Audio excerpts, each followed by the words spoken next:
What's going on, everyone? So, reports came out per Shams that the LeBron James and Anthony Davis have concerns with Lakers' ability to make upgrades.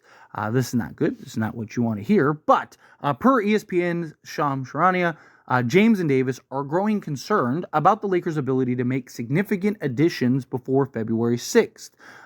Shams' report comes at the heels of the Athletic Yovan Buha writing on Tuesday that the sense from people around the NBA is the Lakers are more likely to either stand pat or make a half-measure deal rather than try to go all in.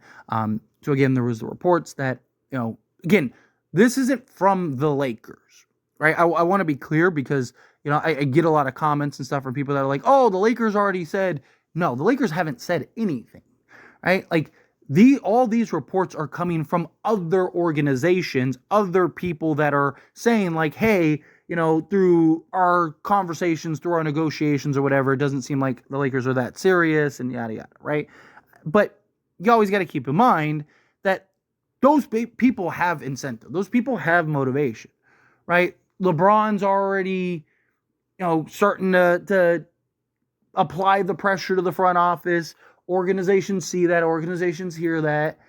It would make some sense to like, hey, through our conversations, Rob doesn't seem very serious about it, right? And then, and then you hear from the grapevine and all that. Like, it's just, again, there's incentive for these teams to say things and put things out there to apply pressure, to kind of try to force Rob to like, hey, we were willing to do a deal, Rob, but, he didn't want to give up those firsts or anything, even though Rob has said publicly on several occasions, literally 3 different times, Rob has said publicly that he's willing to trade the first if the deal makes sense, if it's for a deal that, actually gives the Lakers an upgrade, right? He's not going to give up first on lateral moves, and he's not going to give up first for guys that aren't worth firsts, right? Like Dorian Finney-Smith, the Brooklyn Nets wanted a first for, right? No one was giving up a first. Why would the Lakers go give up a first when no one else is willing to give that to you? So what did Rob do? He was able to be patient, got it done, and ended up landing Dorian Finney-Smith for a couple seconds, which was fair value, right? Like, that's what the Lakers need to continue to be patient. Some of these asking prices can drop. Some of them might not, right? We'll see how it plays out. But the new CBA has changed a lot. New CBA has changed a lot of things for teams, right? But the Lakers do need to get something done. I don't think that they're going to do, like, the big swing trade, right? Like, I don't think that they're going to go get a Zach LaVine or a Brandon Ingram as much as I want them to, as much as many others I know really want them to. I just think that the Lakers need that consistent third guy. I just think that the Lakers need that guy that they can rely on a nightly basis to basically give you the offensive efficiency and production on a nightly basis, a guy that can help you close down the stretch, take pressure off of LeBron and AD. I mean, Lakers have been awful offensively recently. And, a lot of that is just the lack of consistency. You don't have guys that you can count on a nightly basis. Yes, Austin Reeves, he has nights where he is unbelievable, right? He has nights where he looks like, he's a superstar. But then he has nights where he's just a complete liability on the offensive side of things. And that's where my concern lies, right? Like, that's where I kind of just am like, that's where my frustrations are.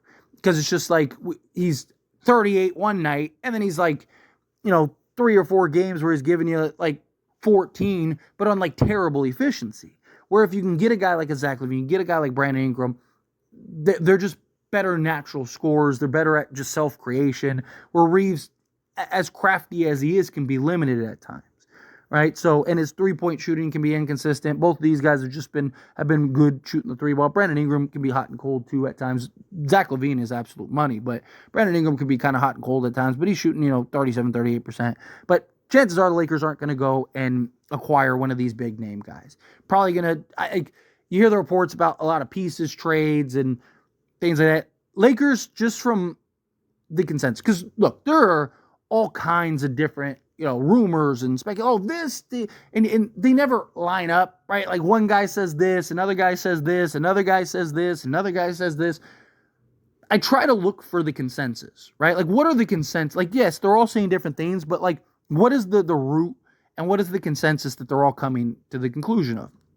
And it seems to be that the Lakers are looking for cap flexibility, right? Think of or just flexibility, period. Think of all the options that you keep hearing linked to Lakers. Most of them are expiring contracts next season. right? Most of them also not only are expiring contracts, but they're not going to cost as much as they do.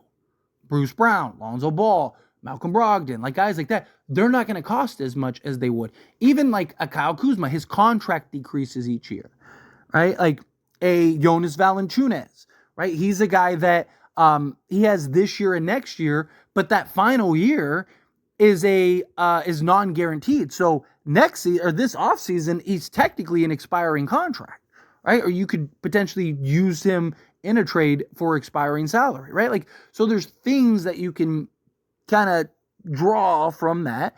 I think the Lakers are probably going to do a pieces trade. I think it'll be something where they get like Alonzo or a Bruce Brown. I think they'll get one of these guards. And then I think that they'll end up getting, like a backup center, whether it's, I still really lean towards Bruce Brown and Jonas Valanciunas. Those are the two guys that I think are most likely going to happen. I just think that Lakers can acquire both those guys. They wouldn't have to break the bank. They could probably get both for, the assets that they have without having to give up any first. They get to keep their first. They get to bring in a legit, double-double in limited minute center and then a point of attack guard, which they desperately need. And Bruce Brown has actually been very good lately. So I can already see that that's probably what it is. There were reports that the Lakers were, have interest in Lonzo. But it would have to be only if they could get him for a second or two.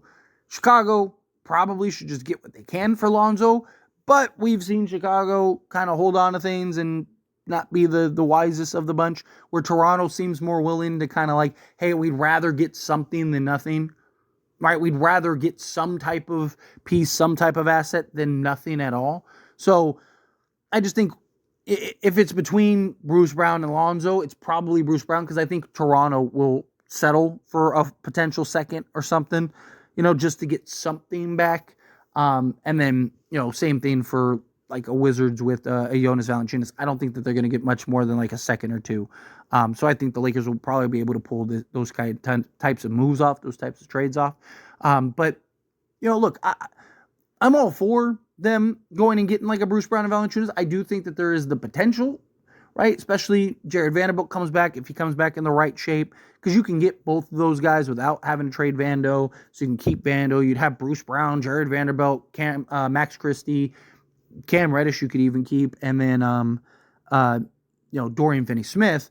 You have a bunch of defensive pieces. You run all kinds of different defensive lineups out there. You got youth, athleticism.